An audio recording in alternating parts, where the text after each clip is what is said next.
नमस्कार दोस्तों, मैं श्वेताब कुमार आप सभी का आपके अपने YouTube चैनल लॉकुल पर बहुत बहुत स्वागत करता हूं। दोस्तों, अपने लास्ट लेक्चर में हमने कवर किया था भारतीय नागरिक सुरक्षा संहिता 2023 के कुछ की प्रोविजंस को, जो कि आपके प्रीलिम्स के हिसाब से अटमोस्ट इम्पॉर्टेंट हैं।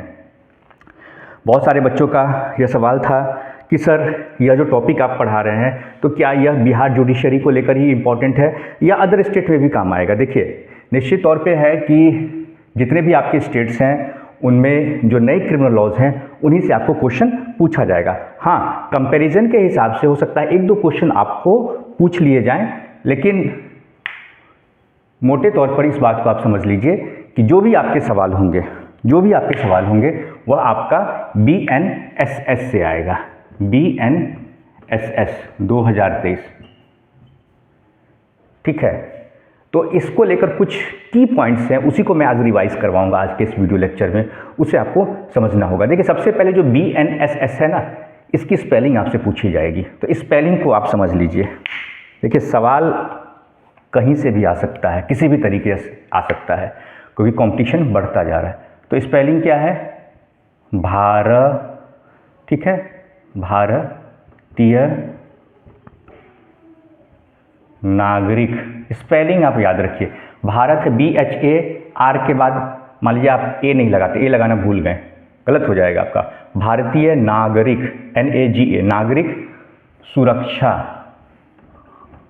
भारतीय नागरिक सुरक्षा संहिता, ठीक है। भारतीय नागरिक सुरक्षा संहिता 2023। अब 2023, अब रुक जाइए यहीं पर, यहाँ लिखा है मैंने 2023। अब कहेंगे कि सर, यह कानून तो शायद 2024 से लागू हुआ, तो 2023 क्यों? देखिए, इसका कारण यह है कि यह जो कानून है, इनेक्टमेंट कब हुआ था इस कानून का, यह आपको जानना है। तो जो डेट ऑफ इनेक्टमेंट होगा वही आपके जो कानून बनेगा उसका साल वही रहेगा, ठीक है। तो इसका डेट ऑफ इनेक्टमेंट क्या है? डेट ऑफ इनेक्टमेंट है, डेट ऑफ इनेक्टमेंट 25 दिसंबर 2023। आपके दो क्वेश्चन यहीं से बन गए, ठीक है। दो क्वेश्चन बन गए। एक स्पेलिंग आपसे पूछा जाएगा, मैं बता रहा हूं, पूछ लिया जाएगा। यहां नहीं पूछेगा, इंटरव्यू में पूछ लेगा, ठीक है ना, पूछ लिया जाएगा। तो यह आपको पता होना चाहिए। भारतीय नागरिक सुरक्षा संहिता, इसकी स्पेलिंग भारतीय नागरिक सुरक्षा संहिता 2023। डेट ऑफ इन्फोर्समेंट 25 दिसंबर 2023। अच्छा, ठीक है, डेट ऑफ इनेक्टमेंट तो हो गया।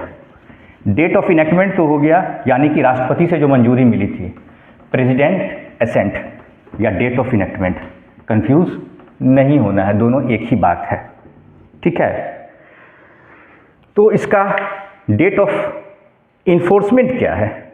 डेट ऑफ इन्फोर्समेंट, यह जो आपका BNSS है, यह जो आपका BNSS है, इसका date of enactment, sorry, date of enforcement क्या है? इनेक्टमेंट तो बता दिया, इन्फोर्समेंट यानी कब लागू, कब से हुआ यह लागू कब से हुआ, यह कानून लागू कब से हुआ? तो 1 जुलाई 2024 से यह कानून पूरे देश में लागू हुआ। पूरे देश में लागू हुआ, कोई ऐसा भी जगह है जहां पर यह लागू नहीं हुआ? कहां लागू हुआ, कहां लागू नहीं हुआ, बताइए। कहां लागू हुआ, कहां लागू नहीं हुआ? तो लागू होने पर आपको मैं बता देता हूं, सभी जगह यह लागू हुआ है। BNSS जो है सभी जगह लागू हुआ है, एक्सेप्ट, देखिए, यह जो लागू हुआ है सभी जगह लागू हुआ, होल इंडिया। पहले क्या था याद, 2019 से पहले क्या था कि जम्मू कश्मीर में कोई भी कानून बनता था, वहाँ स्पेशल था ना, रणबीर पैनल कोड, IPC की जगह वहाँ का एक अलग कानून था जम्मू एंड कश्मीर के लिए, ठीक है। लेकिन 2019 में जो Jammu and Kashmir reorganisation act आया, उसके बाद से अमेंडमेंट हुआ और फिर पूरा जो आपका क्रिमिनल लॉ है वह सभी जगह जम्मू एंड कश्मीर में भी लागू हो गया, ठीक है। तो यह इस नए कानून में भी वही बात है, यह होल इंडिया में लागू होगा, होल इंडिया में, ठीक है, यानी पूरे भारतवर्ष में लागू होगा, एक्सेप्ट। इस एक्सेप्ट में बच्चे फंस जाते हैं सर। एक्सेप्ट यानी एक एक्सेप्शन है, देखिए कानून की यही बात है कि कानून में कुछ ना कुछ एक्सेप्शन, इलस्ट्रेशन रहता ही रहता है और वहीं से आपसे क्वेश्चन पूछा जाएगा। 1 जुलाई को तो कह दिया गया कि भाई ये पूरे भारत में लागू होगा, लिखा भी गया है होल इंडिया, पूरे भारतवर्ष में। लेकिन एक एक्सेप्ट क्यों है? एक्सेप्ट इसलिए है कि जो हमारा स्टेट ऑफ क्या है, Nagaland, state of Nagaland, state of Nagaland and tribal areas, ठीक है, ट्राइबल एरियाज, ठीक है, वहां पर यह लागू नहीं होंगे, ठीक है। अब ट्राइबल एरियाज में कौन से एरिया हैं? स्टेट ऑफ नागालैंड तो है, लेकिन ट्राइबल एरियाज कौन से हैं? तो ट्राइबल एरियाज आप पढ़िएगा कॉन्स्टिट्यूशन में, संविधान से भाई आप ये सोचिए, संविधान से खुद को डिस्कनेक्ट करके आप पढ़ेंगे तो बहुत मुश्किल है। संविधान को तो आपको लेकर चलना है, यह कानून भी बना है। अगर without the ambit of constitution रहेगा, संविधान की परिधि से बाहर रहेगा, उसकी सीमा से अगर बाहर रहेगा तो वो अनकॉन्स्टिट्यूशनल, कोई भी कानून जैसे ही अनकॉन्स्टिट्यूशनल होगा उसकी मान्यता रद्द हो जाएगी, वह लागू ही नहीं होगा। तो कानून, संविधान से आप दूर नहीं जा सकते। तो ट्राइबल एरिया जो स्टेट ऑफ नागालैंड पे तो नहीं होगा और ट्राइबल एरियाज पे नहीं होगा। तो ट्राइबल एरिया कौन है? तो देखिए वो ट्राइबल एरिया जो है वो क्या है? Tribal area includes Assam. Assam जो है आपका, असम, ठीक है, उसका जो एरिया है, उसके जो कुछ एरिया है, म्यूनसिपैलिटी का एरिया नहीं, जो म्यूनसिपैलिटी में आ गया, नगर निगम में आ गया, जो शहरी क्षेत्र है वह नहीं, जो सुदूर के इलाके हैं, बहुत ट्राइबल इलाका जो है असम का, वहाँ की बात हो रही है। और यह बात कहाँ कहा गया है? एज प्रिस्क्राइब्ड, कहाँ बताया गया? तो इन पैरा 20, इन पैरा 20 किसके?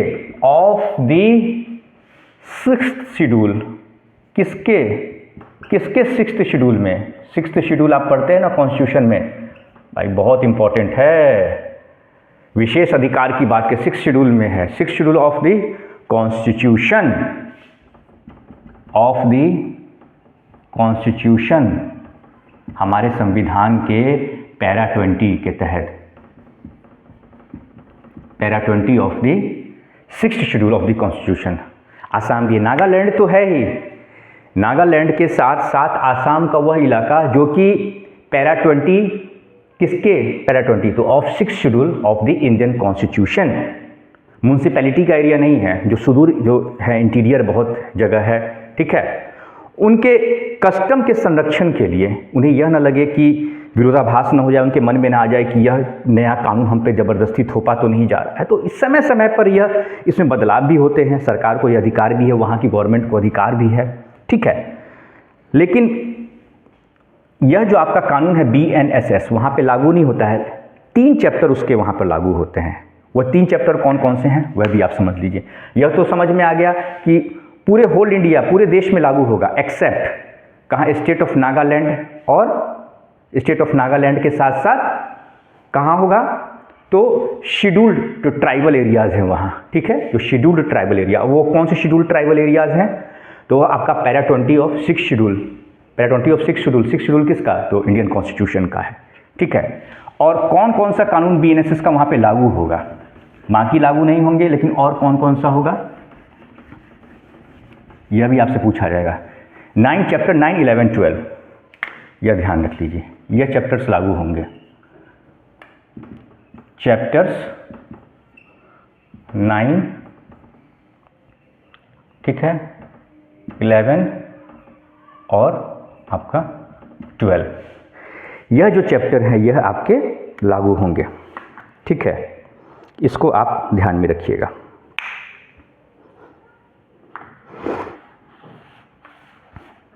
ठीक है, इस चीज़ को आपको ध्यान में रखना है। चैप्टर 9, 11 और 12, ठीक है। यह 3 चैप्टर, चैप्टर 9, चैप्टर 11 और चैप्टर 12, यह 3 जो चैप्टर हैं BNSS के, यह आपके वहाँ पर लागू होंगे। बाकी जो भी प्रोविज़न है, अगर समय समय पे गवर्नमेंट को ज़रूरत होगी तो उसको लागू करेगी, नहीं तो वह लागू नहीं होंगे, ठीक है। यह चीज़ हो गया आपका। ठीक है, कोई दिक्कत होगा तो सवाल जरूर पूछिएगा। मैं कहा ना, मैं कोई डाउट नहीं रहने दूंगा आज के सेशन में। चलिए आगे बढ़ते हैं। अब सवाल हो गया कि हमने भारतीय नागरिक सुरक्षा संहिता यह भी समझ लिया, ठीक है, किस साल में हुआ था, डेट ऑफ इनेक्टमेंट वह भी जान लिया, 25 दिसंबर 2023, लागू कब से हुआ, 1 जुलाई 2024, ठीक है। एक्ट नंबर क्या है इसका, तो देखिए 3 मेजर क्रिमिनल लॉज आए थे। एक आया था आईपीसी, ठीक है, आईपीसी था, सीआरपीसी था और आपका इंडियन एविडेंस एक्ट था। शॉर्ट मैंने आईपीसी लिख दिया, सीआरपीसी और आईईए यानी इंडियन एविडेंस एक्ट, ठीक है। ये 1860, 1973 और 1872, ठीक है, यह था। इसको रिप्लेस करके 3 मेजर क्रिमिनल लॉज आए, वो आपको पता है, तीनों का मैं बता देता हूँ एक्ट नंबर, ठीक है।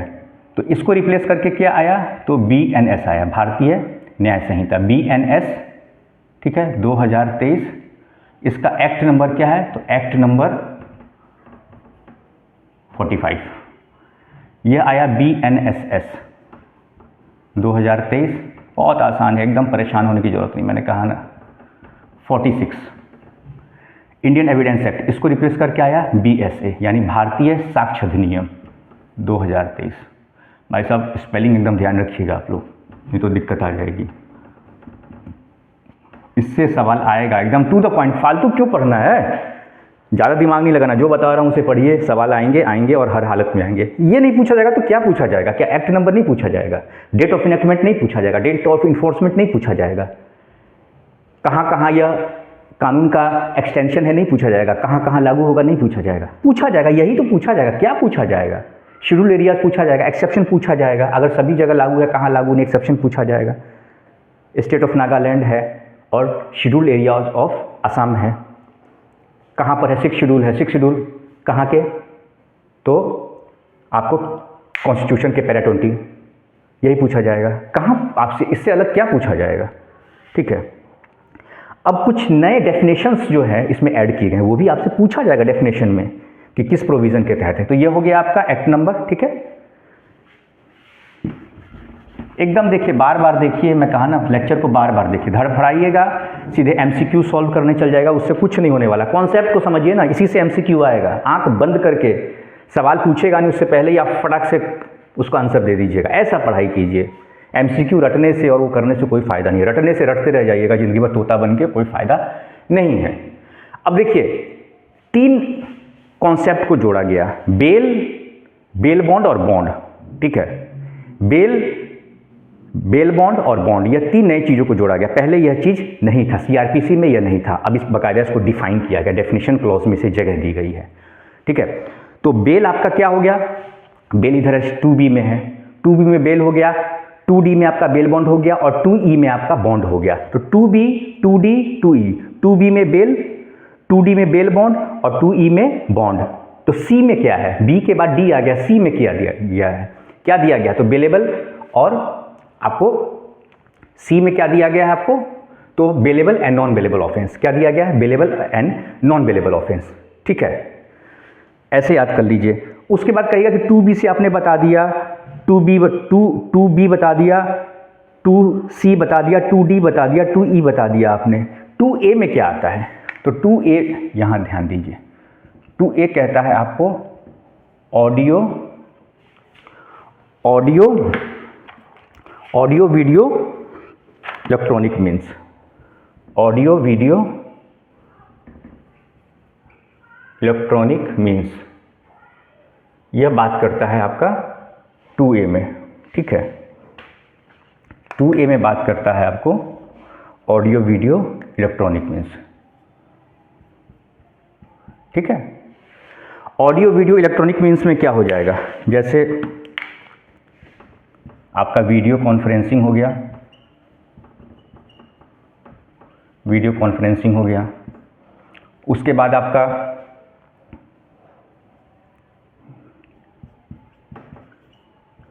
ट्रायल ऑफ केसेस हो गया, ठीक है। देन आफ्टर आपका ऑडियो वीडियो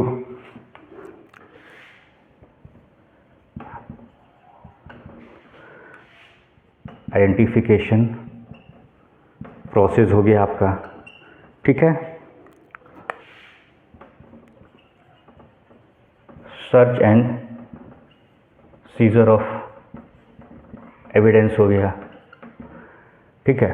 तो यह सारी चीज़ें जो होंगी अब आपकी ऑडियो वीडियो इलेक्ट्रॉनिक मीन्स के माध्यम से होगी, ठीक है। वीडियो कॉन्फ्रेंसिंग हो गया, ट्रायल ऑफ आपको विटनेसेस हो गया, ठीक है। ट्रायल ऑफ विटनेसेस हो गया, विटनेस जो भी एग्जाम होते हैं, एग्जामिन किए जाते हैं सुनवाई के दौरान, जो ट्रायल के दौरान होता है, तो एग्जामिनेशन ऑफ विटनेसेस हो गया, ठीक है। तो यह सारी चीज़ें हैं। तो यह आपका ऑडियो वीडियो इलेक्ट्रॉनिक मीन्स होगा। तो 2A में बात करता है ऑडियो वीडियो इलेक्ट्रॉनिक मीन्स की बात करता है। किस चीज़ की बात करता है? ऑडियो वीडियो इलेक्ट्रॉनिक मीन्स की आपकी बात होती है, ठीक है। तो 2A में हो गया ऑडियो वीडियो इलेक्ट्रॉनिक मीन्स, ठीक। उसके बाद 2B में बात करें तो 2B कहता है आपको बेल की बात। क्या कहता है? 2B बेल की बात कहता है, 2B बेल की बात। C अभी रोक दीजिए, C की भी बात नहीं करनी है। 2B हो गया बेल की बात। 2D में क्या होगा? 2D में बेल बॉन्ड होगा। 2E में क्या होगा? बॉन्ड होगा, ठीक है। तो 2B, 2D, 2E यह बेल से संबंधित होंगे, बेल बॉन्ड और बॉन्ड। और 2C क्या है? तो 2C बात करता है आपका बेलेबल और नॉन बेलेबल ऑफेंस की बात करता है, ठीक है। तो 2A, 2B, 2C, 2D और 2E, ठीक है। यहाँ तक हमने कवर कर लिया डेफिनेशन का आपका, ठीक है। अब एक सवाल होता है कि ये व्हाट इज बेलेबल और नॉन बेलेबल ऑफेंस, इससे भी आपको सवाल पूछा जाएगा, ठीक है। व्हाट इज बेलेबल और नॉन बेलेबल ऑफेंस, इसको भी आप समझ लीजिए। ये तो मैंने बता दिया, ऑडियो वीडियो जो आपका है उसको बता दिया, ठीक है। 2B क्या होता है और 2D क्या होता है और 2E क्या होता है, इसे भी देख लीजिए एक बार, दिमाग में बैठ जाएगा पिक्चर।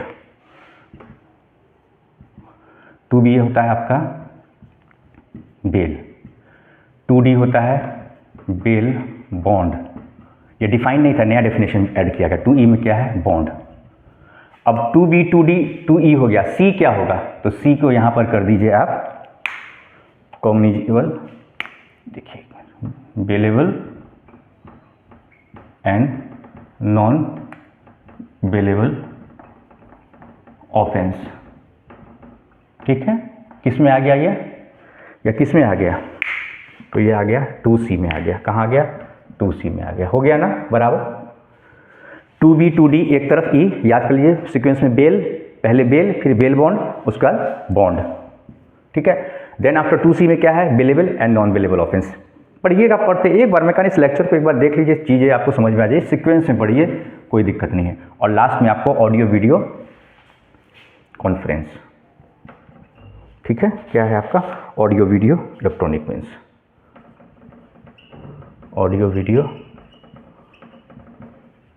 इलेक्ट्रॉनिक मीन्स जो वीडियो कॉन्फ्रेंसिंग होती है ना, वही है ये। 2A में हो गया, ऐसे समझ लीजिए चीज़ों को, ठीक है।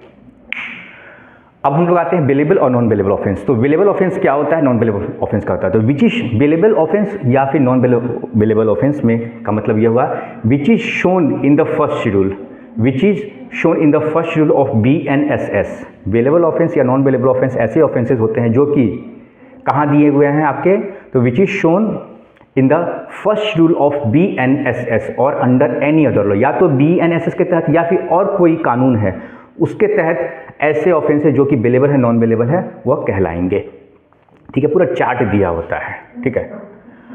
और कॉग्निजेबल ऑफेंस क्या है? तो कॉग्निजेबल ऑफेंस आपको सेक्शन 2G में है। कहाँ है कॉग्निजेबल ऑफेंस? यह भी सवाल आपसे पूछा जाएगा, क्योंकि डेफिनेशन में क्या है ना, बहुत सारे डेफिनेशन ऐड हुए हैं और उनका जो डेफिनेशन है उसकी नंबरिंग जो है, उसका सीक्वेंस है, वो भी चेंज हो गया है, ठीक है। जैसे ये देखिए 2H में जैसे पहले इन्वेस्टिगेशन होता था, अब क्या 2H में कंप्लेंट आ गया, ठीक है। तो ऐसे आपको समझना है। तो बेलेबल, तो ये कॉग्निजेबल ऑफेंस कहाँ पर है? तो कॉग्निजेबल ऑफेंस आपका 2G में है। कहाँ है?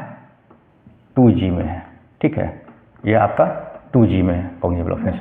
और कॉग्निजेबल ऑफेंस में क्या होता है? FIR जो होता है वह आपका कॉग्निजेबल ऑफेंस में होता है। पहली बात, ऑफेंस जो होता है कॉग्निजेबल ऑफेंस वो FIR में होता है। और किसे कॉग्निजेबल ऑफेंस कहेंगे? कोई भी FIR होती है तो वह संज्ञेय अपराध में होती है, ठीक है। क्योंकि अपराध भी दो कैटेगरी में, एक कॉग्निजेबल ऑफेंस होता है और एक नॉन कॉग्निजेबल ऑफेंस में होता है, जो कि नॉन कॉग्निजेबल ऑफेंस कहाँ है, सेक्शन 2O में दिया हुआ है। जी में क्या है, कॉग्निजेबल ऑफेंस है। तो जैसे ही संज्ञेय अपराध होगा उसमें FIR रजिस्टर्ड होगा। FIR कहाँ दिया है, FIR कहाँ दिया हुआ है, याद कीजिए, सेक्शन 173 में FIR दिया हुआ है, ठीक है। और इसी FIR की जो पुलिस रिपोर्ट सबमिट होती है वहाँ वो कहाँ है, 193 के क्लॉज 3 के तहत, ठीक है। इतना मैंने समझा दिया इधर कॉन्सेप्ट। अब आ जाइए इधर, इसकी खासियत क्या है जो कॉग्निजेबल ऑफेंस है, इसकी खासियत है कि police will have power to investigate including the power to arrest. तो देखिए बहुत कमाल का चीज़ है, इसमें क्या है ना, कॉग्निजेबल ऑफेंस सेक्शन आपको डेफिनेशन का है 2G में है, उसके साथ साथ FIR, इसमें FIR होगा। अगर कोई भी अपराध संज्ञेय अपराध है, कॉग्निजेबल ऑफेंस है, तो इसमें पुलिस को FIR करने का अधिकार है, ठीक है। इसमें FIR दर्ज होगी। FIR कहाँ है आपका, तो सेक्शन 173 में है। FIR में जो इन्वेस्टिगेशन होता है उसकी जो पुलिस रिपोर्ट कोर्ट में सबमिट की जाती है, पुलिस रिपोर्ट कहाँ सबमिट की जाती है, तो कोर्ट में, ठीक है, कोर्ट में। तो वो किस प्रावधान के तहत, सेक्शन 193 के क्लॉज 3 के तहत की जाती है, ठीक है। और वहीं अगर बात करूँ, ये आपको इसमें जो पुलिस को पावर क्या है, तो पुलिस को पावर है कि इसमें विदाउट वारंट पुलिस इसमें अरेस्ट भी करती है और बिना कोर्ट के, ठीक है, यानी बिना मजिस्ट्रेट के डायरेक्शन के भी पुलिस इसमें इन्वेस्टिगेशन कर सकती है। सू मोटू पुलिस को पावर है, इसमें अधिकार है कि इसमें इन्वेस्टिगेशन भी करेगी और अरेस्ट भी करेगी इसमें, ठीक है। लेकिन वहीं अगर हम लोग आ जाएं नॉन कॉग्निजेबल ऑफेंस में, जैसे ही ऑफेंस आपका नॉन कॉग्निजेबल होता है, ठीक है, नॉन कॉग्निजेबल ऑफेंस आपका कहाँ है, तो 2O में दिया हुआ है। कहाँ दिया हुआ है, तो सेक्शन 2O में दिया। तो 2 इसी का उल्टा हो गया, नॉन कॉग्निजेबल ऑफेंस में FIR नहीं होता है, ठीक है। नॉन कॉग्निजेबल जो ऑफेंस है आपका उसमें FIR नहीं होता है। तो इसमें होता क्या है, जब FIR नहीं होता है तो क्या होता है, तो इसमें आपको NCR होता है। NCR कोई, आप कहते हैं ना कि अरे मेरा कोई सामान जो है गुम हो गया, या कोई छोटा अपराध है, किसी ने किसी को थप्पड़ मार दिया, FIR कराने का, पुलिस ने FIR नहीं किया, रिपोर्ट ले लिया, तो उसी को कहते हैं नॉन कॉग्निजेबल रिपोर्ट। पुलिस ने एक रिपोर्ट तैयार की तो उसी को NCR कहते हैं। हर बात पे FIR कानून में दिया ही नहीं हुआ है। जो गंभीर प्रवृत्ति के अपराध हैं, जो पूरा शेड्यूल उसका बना हुआ है, ठीक है ना, उनमें पुलिस FIR रजिस्टर करेगी। छोटे मोटे जो ऑफेंसेज होते हैं उसमें पुलिस FIR नहीं करके NCR करती है, और NCR की रिपोर्ट पुलिस कोर्ट में जमा कर देती है, ठीक है। जब तक कोर्ट से आदेश नहीं होगा ना तो पुलिस उसमें गिरफ्तारी करती है ना इन्वेस्टिगेशन करती है। NCR रिपोर्ट कोर्ट में चली जाती है अपने, तो NCR रिपोर्ट हो गया। इसलिए इसमें कहा गया police has neither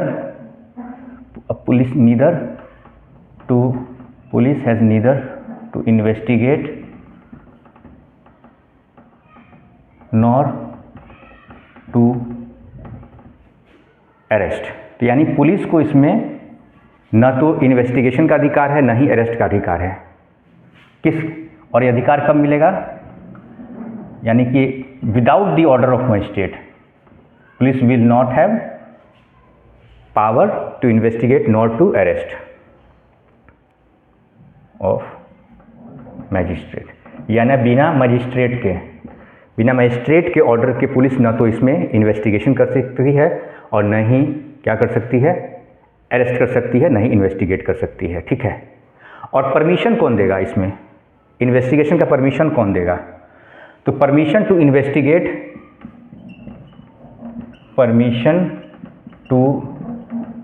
investigate is given by the magistrate having power to try the case. वही मैजिस्ट्रेट गिरफ्तारी का या इन्वेस्टिगेशन का ऑर्डर दे सकता है जिसे कि इस तरह के मामले की सुनवाई का अधिकार है, पावर है, जिसे शक्तियां दी गई हैं, ठीक है।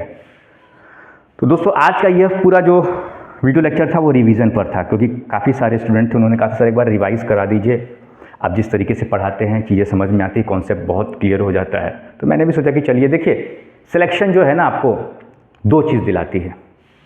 उसमें पहली चीज़ है कंसिस्टेंसी, आपको लगातार पढ़ना, ये नहीं कि आज पढ़ लिए कल फिर आराम से बैठे पड़े हुए, ऐसा नहीं। आपको पढ़ना है, रोज़ पढ़ना है, हर रोज़ पढ़ना है। ठीक है, तो कंसिस्टेंसी और एक रिवीजन, यह 2 मंत्र है सिलेक्शन का किसी भी एग्ज़ाम के। ठीक है दोस्तों, तो कोई भी सवाल है, सवाल आप कमेंट सेक्शन में पूछिएगा, और कोई और वीडियो लेक्चर आप चाहते हैं, ठीक है, एग्ज़ाम से संबंधित आपके, तो उससे रिलेटेड भी आप सवाल पूछ सकते हैं। तो आज का ये वीडियो लेक्चर मैं यहीं पे कंक्लूड करता हूँ। नमस्कार।